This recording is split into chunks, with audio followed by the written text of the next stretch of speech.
When people hear the phrase theological tradition, they often think of something that's trying to answer all of our questions, or answer our questions, give a system beyond that what we have in Scripture. But in the process of writing the book Rejoicing in Lament, I found that the opposite was the case. As someone who had been diagnosed with an incurable cancer, I found that Scripture itself has all sorts of questions that it asks before God. How long, O Lord? Why have you hidden your face? Laments in both the Old Testament and the New Testament, which are nevertheless grounded in trust in God's promise.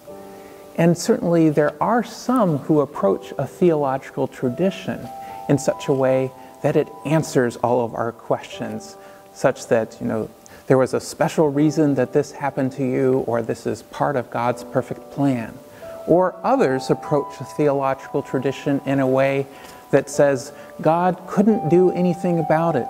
God is suffering with you, but in some sense, there's no reason to lament to God because God couldn't have done anything about it anyway. In Rejoicing in Lament, I seek to show how a classical Christian tradition, when inhabited in a healthy way, can provide a middle path.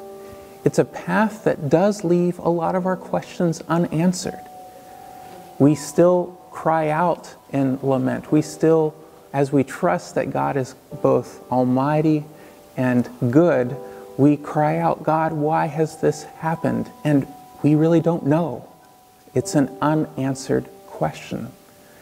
But this theological tradition can also give us a way to keep on this biblical path, which is also a path that is the most humane and pastoral path that we could find for those who are suffering. Rather than giving artificial answers, we learn how, utilizing a theological tradition, we can approach God with both trust and honor the mystery of what God has done and is doing in Jesus Christ.